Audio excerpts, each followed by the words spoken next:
Welcome back to Bible Answers Now. Have you ever wondered about the mysterious creature mentioned in the Bible known as Leviathan?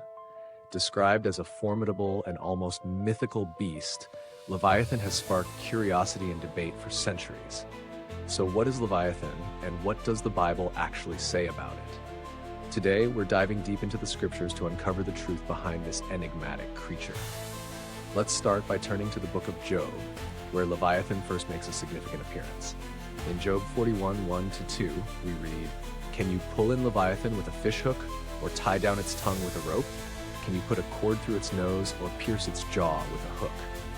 These verses show us that Leviathan is a creature beyond human control, something so powerful that no man can tame it. Job's questions here are rhetorical, emphasizing Leviathan's strength and untamable nature.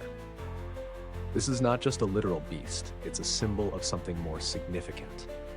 In the context of Job, Leviathan represents the untamable forces of nature, reminding us of the vastness and power of God's creation.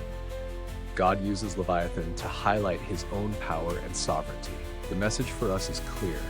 There are forces in the world that we cannot control, but we can trust in God's power to govern everything. So, the next time you're facing something in your life that feels overwhelming and uncontrollable, take a moment to reflect on God's sovereign power. Remember that, like Leviathan, no force is beyond his control. Next, let's look at Psalm 74, 13-14, which says, "It was you who split open the sea by your power. You broke the heads of the monster in the waters. It was you who crushed the heads of Leviathan and gave it as food to the creatures of the desert." Here, we see Leviathan portrayed not just as a powerful beast, but one that God himself has the power to defeat. In these verses, Leviathan is defeated, symbolizing God's ultimate victory over chaos and evil. The crushing of Leviathan's heads reflects God's authority over all that opposes him. This passage reminds us that even when we face struggles that seem insurmountable, God is the one who holds the power to overcome them. Leviathan, in this case, serves as a reminder of the hope we have in God's victory over all adversity. When we face spiritual battles, we can trust that God, just as he defeated Leviathan, will deliver us through his might. Isaiah 27:1 gives us another insight into Leviathan. It says, "In that day the Lord will punish with his sword, his fierce, great, and powerful sword, the Leviathan, the gliding serpent, Leviathan, the coiling serpent. He will slay the monster of the sea."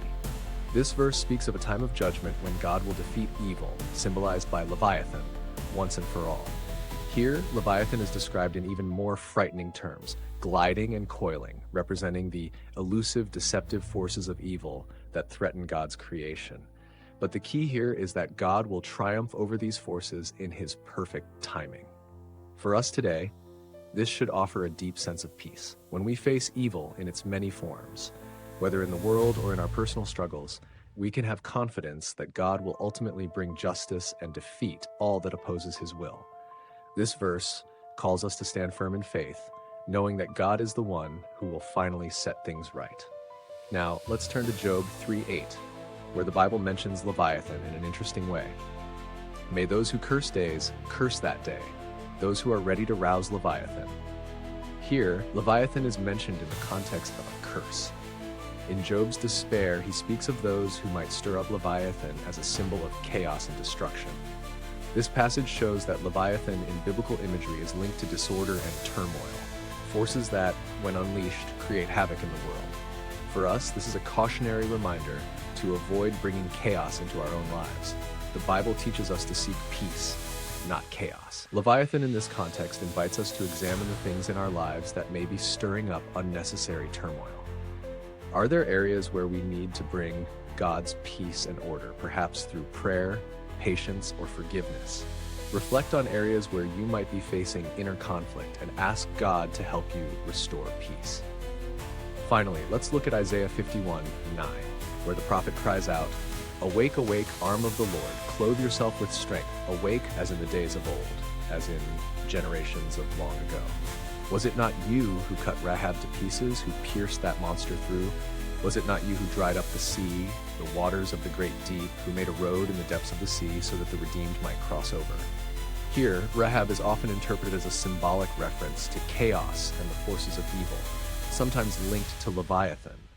The passage illustrates God's power to bring order from chaos, symbolized through the defeat of these monstrous entities. This passage speaks directly to God's ability to bring salvation and deliverance, no matter how great the chaos in our lives may seem. When facing moments of great difficulty, we can call upon God's power, knowing that He is able to deliver us from the deepest struggles. So, what does all of this mean for us? The Bible presents Leviathan as a symbol of powerful, uncontrollable forces, whether physical, spiritual, or emotional. Yet in every mention, there is a powerful reminder: God is in control. No matter what Leviathan may represent in your life, whether it's an overwhelming challenge, an internal battle, or the forces of evil, know that God has the power to defeat it. As we reflect on these truths, let's remember that our God is the one who controls all things. He is sovereign over the chaos, and He promises to bring us through every storm. Take a moment today to pray and ask God to help you trust His power in the midst of your challenges. Reflect on the areas in your life where you may feel powerless, and remind yourself that, like Leviathan, there is nothing beyond God's reach. What's your favorite verse that reminds you of God's power over life's challenges? Share it in the comments below, and let's continue to encourage each other in faith. Thank you for joining us on Bible Answers Now. Be sure to like, share, and subscribe for more insights into the Scriptures. May God bless you and your loved ones.